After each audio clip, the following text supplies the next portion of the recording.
부활의 주님을 만난 자라는 제목으로 주의 말씀을 듣겠습니다. 이 부활의 주님을 만난다는 말이 오늘날 어떤 의미가 있는가? 예수님의 제자들은 그때 당시에 예수님 살아계실 때 33년간 같이 얼굴을 받고 부활하신 예수님을 만났지만은 오늘날 우리가 부활하신 주님을 만난다는 말은 어떤 의미가 있습니까? 이 부활하신 주님이라는 것은 살아계신 하나님, 살아계신 예수 그리스도고, 오늘날로 말하면 성령님이 증거하시는 그리스도를 말하는 것입니다.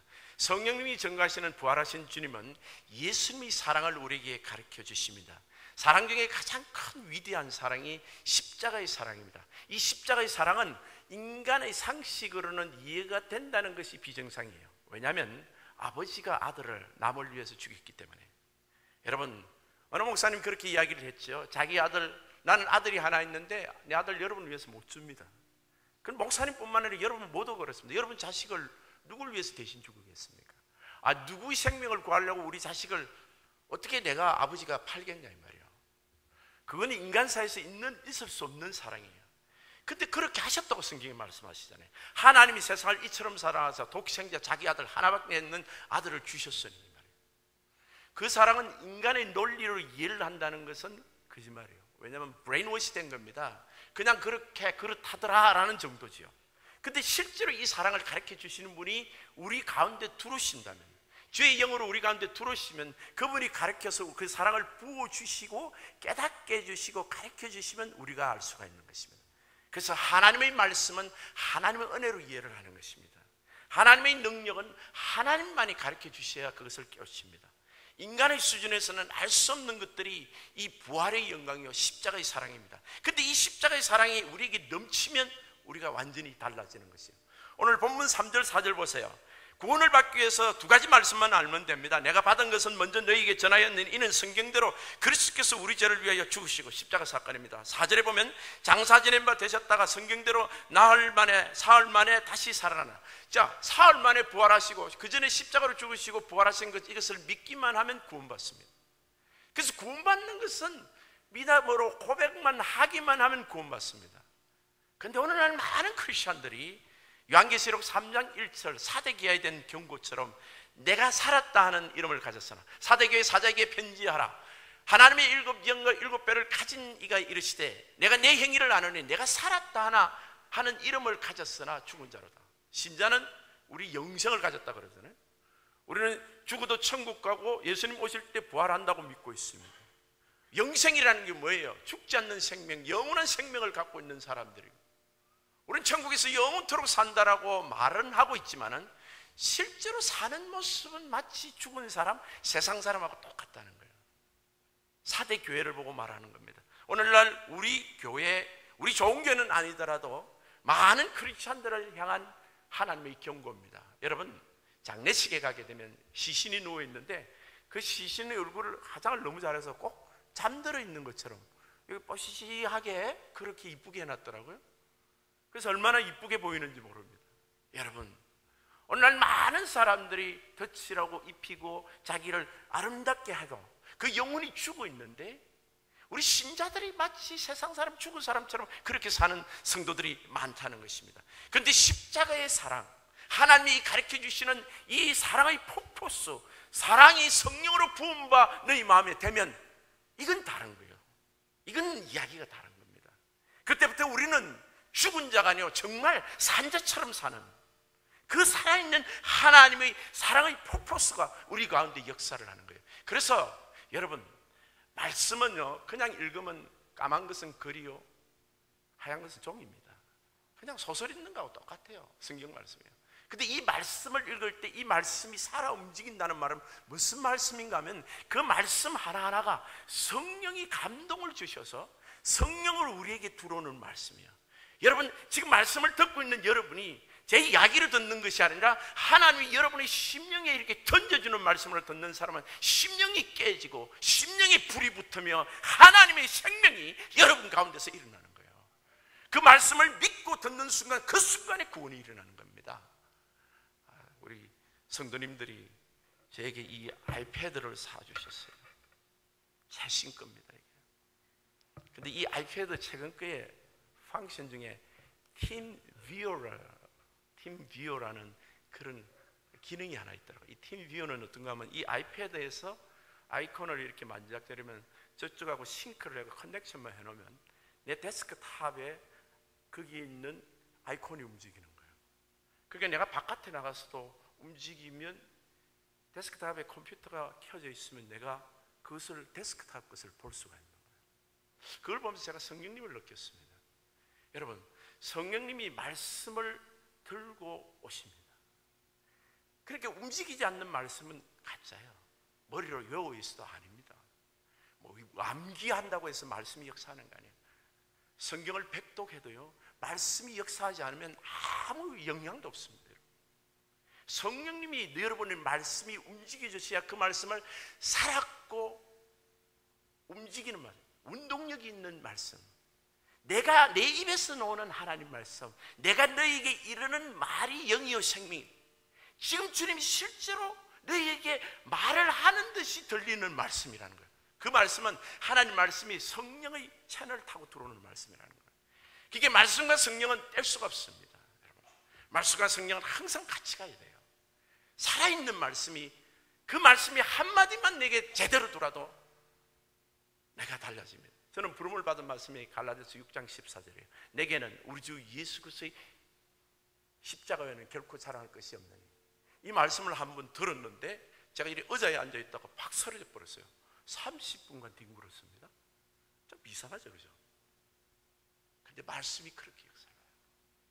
말씀이 통곡을 만들어내고 우리 심령을 오장육부를 찢어놓으면서 우리 영혼이 달라지게 하는데 가장 위대한 말씀은 십자가의 고난받는 말씀이에요. 사복음서를 보면 성경의 많은 부분이 십자가의 고난에 대해서 이야기를 했어요. 근데 그 십자가의 고난의 말씀이 아들이 우리를 위해서 피 흘리시는 그 십자가의 보혈의 능력에 대해서 말씀하시는 것이 이 성령님으로 인하여서 내게 살아오면 이것이 십자가의 사랑, 이 세상에는 없는 하나님의 사랑, 인간 사이에 없는 위대한 하나님의 사랑, 인간의 모든 범죄, 죄악, 관계, 슬픔, 눈물, 절망,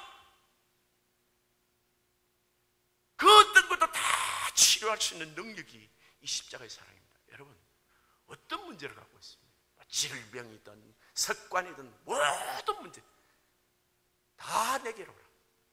뭐를 만나면 된다고요? 이 십자가의 사랑을 딱 만나는 순간 착 풀려버리는 거예요. 이 하나님의 말씀은요, 능력입니다. 그래서 우리가 예배를 드릴 때 말이죠, 이 부활절은 1년에 한 번 드리는 기념식이 아니에요. 매주 여러분 중에 일주일에 한 번 예배 드려오는 분 있으면 좋습니다. 그러나 오실 때는 살아계신 예수님을 만나겠다, 그 사모를 하고 오세요. 딱 만나면 달라지는 거예요.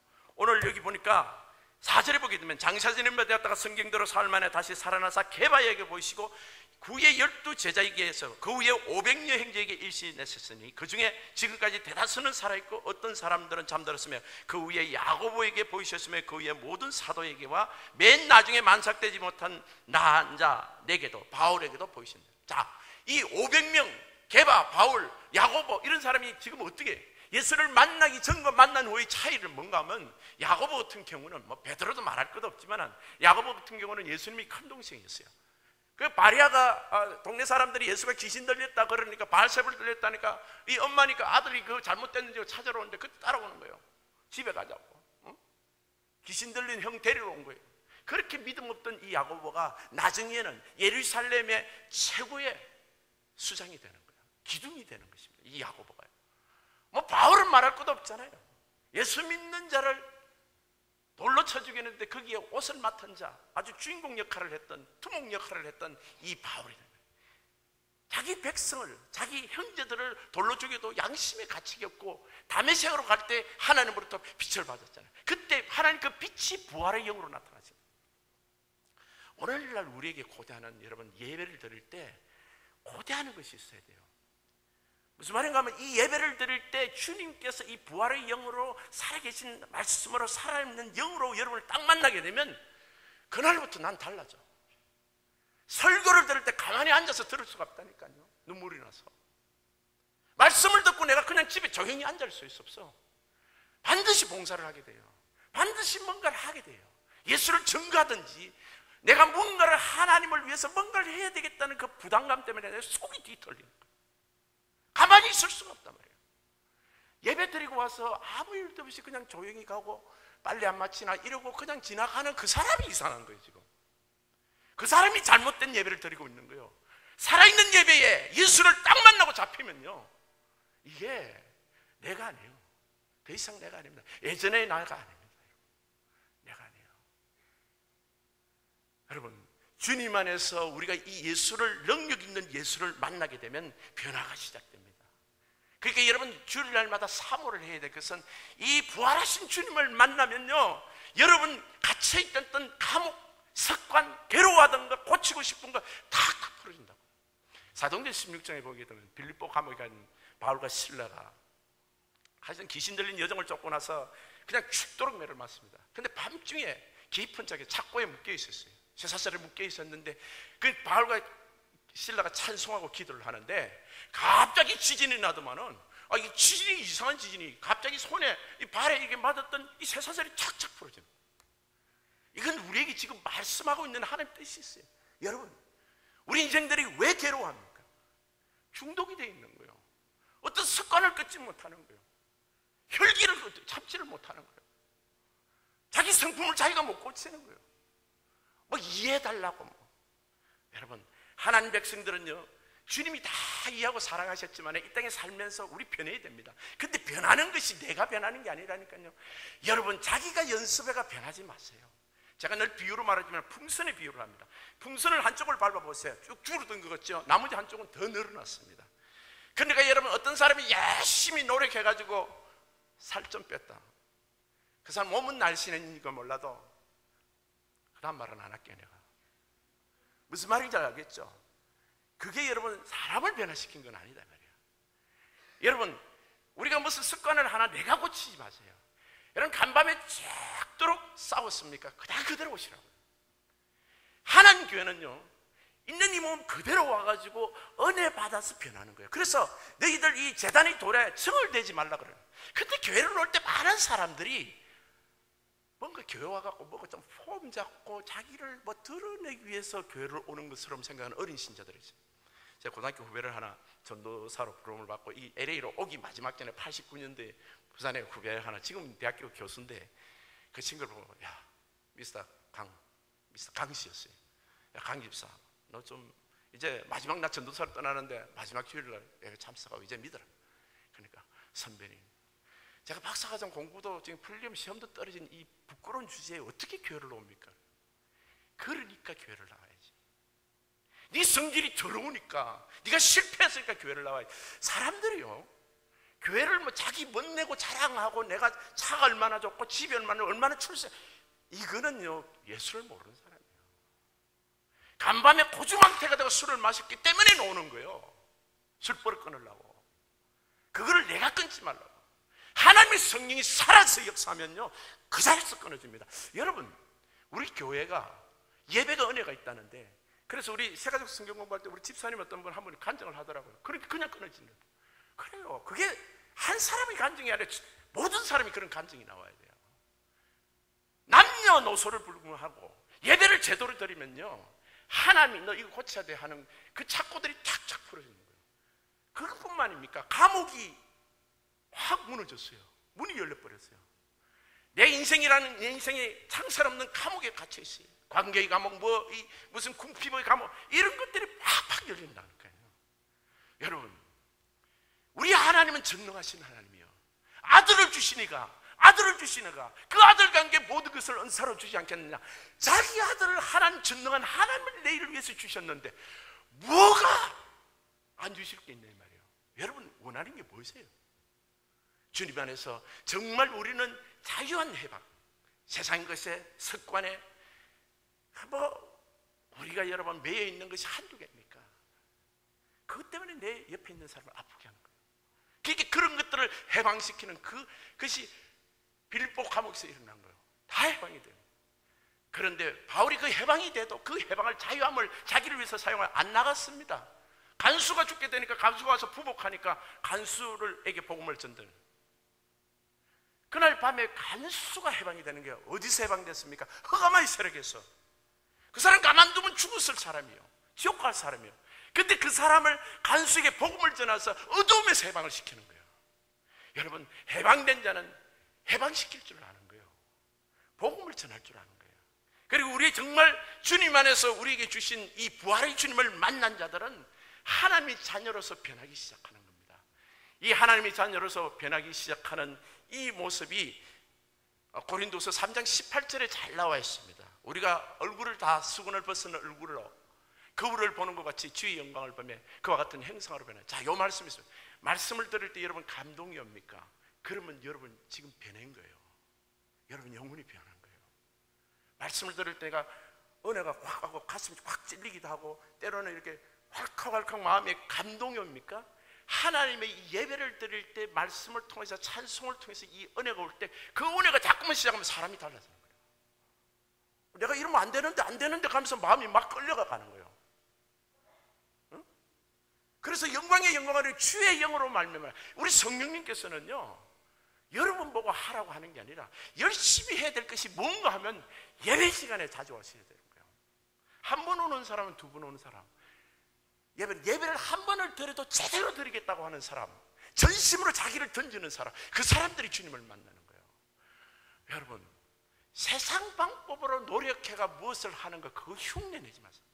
우리는 오직 주님이 영이 역사를 해서 우리를 변화시킨다, 그걸 믿는 거예요. 그런데 이렇게 변화하는 그 사람에게 유익이 뭔데? 두 번째는요, 주님으로 이 형상으로 변화하는 사람에게는 이 세상 누구도 빼앗을 수 없는 행복을 가지게 되는 거예요. 자, 여러분, 이 행복이라고 말을 할 때 보통 이 행복이라는 건 세상 말이라고 하는데 제가 말하는 건 joy를 말하는, 기쁨을 말하는 거예요. eternal happiness. 뭐 행복하고 기쁨을 구분하는 사람인데 기쁨이라는 단어를 잘 몰라요, 사람들이. 그래서 행복이라는 말을 하는데 이 행복은 예수님이 주시는 행복입니다. 여러분, 분명 이 시대는 행복이 없습니다. 행복 없습니다. 왜? 너무너무나 좋은 것만 다 가졌기 때문에 어지간한 거 갖고 있어도 며칠 좋다고 말아요. 우리 행복의 외부적인 조건이 없는 이것이 가장 우리에게 불행한 거예요. 예전에는 쌀밥에 김치만 있어도 행복했는데 우리를 행복하게 만들 것이 없는 거예요. 그러니까 미친 그 이상한 것만 찾아다니는 그런 이상한 문화 속에서 유혹을 받고 있는 이 시대에 정말 행복은 어디에 있냐면 우리 심령 속에 있는 거예요. 예수님이 주시는 마음의 평강, 그분이 주시는, 그분과 함께 그분과 살 때 오시는 이 평강, 이걸 찾아요. 우리 영혼이요, 현대리 성경이 가장 갈급한 게 뭔가 하면 내 안에 행복이에요. 내 안에 주님이 주시는 그 기쁨이요, 그 생수의 강을 지금도 찾게 되는 거예요. 예수님을 맡게 되면 첫 번째 맞는 은혜가 뭔지 한번 봅시다. 9절에 보면 나는 사도 중에 가장 작은 자라 나는 하나님 교회를 박해했으므로 사도라 칭함을 받기를 감당지 못할 자니. 우리가 행복하게 되는 첫 번째 요인이 있어요. 뭔가 하면 왔다며 내가 진짜 악질이었네, 이걸 발견한 거예요. 그전에는요, 아이고 내가 참 눈이 삐었지, 누구 말 맞다가 내 눈을 참 내가 바른 말로 못하겠어요. 그냥 표준말로 하면 이거 어떻게 되냐면 내 눈을 내 눈으로, 내 손으로 팠어요, 이렇게 표현하더라고요. 바로 표현을 못하겠습니다. 일단 내 눈을 내 손으로 팠어요, 그래요. 무식하게 표현을 못하겠어요, 강단에서. 부부간에 그러고 있다는, 내 눈을 내 손으로 팠다고. 그 미모에 그냥 조금 뭐 하는 멋진 그 위에 그냥 이렇게 생각하던 가정이었다 이 말이야. 근데 주님을 딱 만나니까 자신의 실체를 딱 본 거예요. 세상에 나는 오늘 사는 게 기적이야. 바울이 다메섹에서 딱 주님을 만나고 나니까 자기가 내 형제들을 돌로 쳐 죽이는 거기 편해갖고, 그날도 다메섹에 사람 잡으러 갔던 이런 악인인데 주님이 그날 조금 세게 쳤으면 자기는 죽은 거야. 눈만 멀었으니까. 그날 죽어도 자기는 할 말 없는 사람이에요. 주님을 만나면요, 성령으로 주님이 조명하는 나를 만나면 나라는 사람이 진짜 죄인임을 깨닫게 돼요. 그래서 내 옆에 살아주는 것만 고마워. 아이고 내 자식이, 내 남편이 나 싫지않을까 싶어서 겁나. 내가 얼마나 극악무도한 죄인인지를 깨닫게 되는 거예요. 그래서 죄인 중에 괴수라는 것이 바울이 특별히 우리보다 죄를 많이 지어서가 아니라 그만큼 인간의 죄성을 밝히 빛으로 환하게 보니까 세세한 먼지까지 다 보인 거예요. 성령이 밝히 보인 사람은 그 고백을 할 수밖에 없어요. 그러니까 좋은 교회, 와, 내 이 교회 막 담임 목사 나는 막 너무너무 감사합니다. 혹시 제가 여러분 실체 좋은 게 직분자 말이에요. 내 남편, 내 아내, 내가 이 자리에 있는 것이 은혜야. 내가 지금 이렇게 된 이 자질이 주님 나의 나 된 것은 은혜로 안 된 것이 없어요. 지난날이 전부 그렇고 전부 주님이 은혜로 줘서 봐주셔서 내가 이 자리에 와 있는 거야. 제대로 했으면 난 죽었어요, 정상이야. 교통사고가 언제 났을 때 나는 그때 죽었어요, 정상. 물에 한번 빠졌을 때 나는 죽었어야 정상이라고. 그때 살아있는 것은 전부 덤으로 빚진 마음이야. 그래서 이 빚진 자의 마음은 뭔가 어떻게 해야 되나? 10절에 봅시다. 그러나 내가 나에 된 것은 하나님의 은혜로 된 것이니 내게 주신 그 은혜가 헛되지 않아요. 내가 모든 사도보다 더 많이 수고해. 하여튼 열심히 하는 거야. 그냥 막. 왜? 사람 죽인 사람이니까. 야. 어? 내가 정말 악인이었으니까. 평생 동안 30년 살면서 우리 아내를 괴롭힌 남편이니까. 이거 죽어도 마땅한 거야. 그리고 어떻게 하나? 지금부터 열심히 하는 거예요. 근데 그 열심히 하는 것도, 열심히 하게 하신 것도 하나님의 은혜라는 걸. 내가 한 것이 아니요 오직 나와 함께 하신 하나님의 은혜라. 바울은 정말 죽도록 하나님을 했어요. 그리고 결국 숨겼죠. 그래도 그것이 하나님의 은혜로 한 것이 자기가 한 것이라고 할 수 없는 거예요. 왜? 그렇게 하시는 이가 내 안에 주님이시기 때문에. 바울은 실제로 사도행전 26장 24절에 보면 이 베스도 앞에서 그런 말을 합니다. 아그리빠 왕과 베스도 앞에 서서 베스도가 바울아 내가 미쳤도다. 내 많은 학문이 너를 미치게 한다. 이렇게 말했어요. 너 미쳤다. 그러니까 베스도 보니까 미쳤지. 예수에 미쳤지. 얘는 멀쩡하던 사람이 갑자기 예수를 전가한다면서 이 감옥에 갇혀있는 이 죄수로 지금 신문을 받고 있는데 그 죄수에게 이야기를 시킬 이 죄수가 말하는 소리가 이게 지정신이 아닌 것 같아. 그리고 나서 29절에 바울이 이렇게 말합니다. 아그리빠 왕과 베스도에게 바울이 이르되 말이 적으나 많으나 당신뿐 아니라 오늘 내 말을 듣는 모든 사람도 다 이렇게 결박된 것 외에는 나와 같이 되기를 하나님께 원하나이다. 자, 이 말이 무슨 말이에요? 지금 이 죄수가 말이죠. 왕하고 총독 앞에, 이 왕하고 총독은 로마가 직접 통치하는 데는 총독을 보내요. 그리고 유대인에게 위임해가 보내는 것은 왕을 씌웁니다. 분봉왕이라 그래요.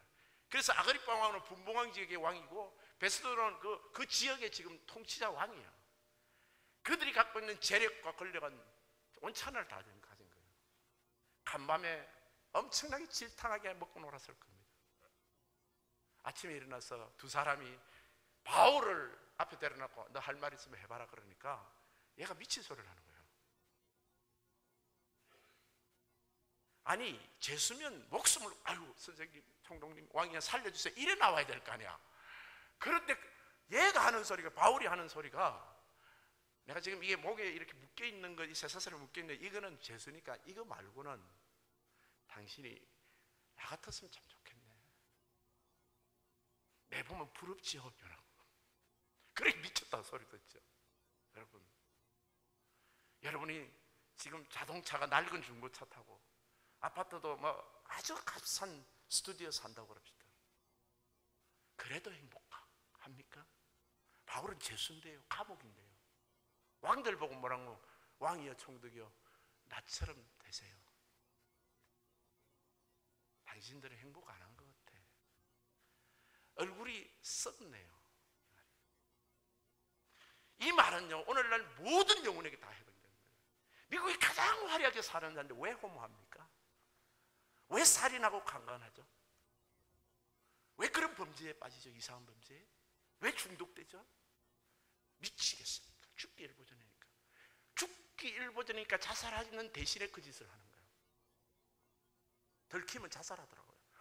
호모가 기숙사에서 그 뭐 어디 러커슨가 그 대학에 보니까 기숙사에서 들키니까 그날부터 자살했더라고요. 미치겠는 거예요. 예수를 알았더라면, 바울이 가졌던 이 살아계신 예수님을 알았더라면, 바울이 증거하는 이 살아계신 예수님 나처럼 되세요. 나 차도 중고야. 나 스튜디오 살아. 메이드 인 차이나예요 전부 다. 근데 나는 메이드 인 지저스야.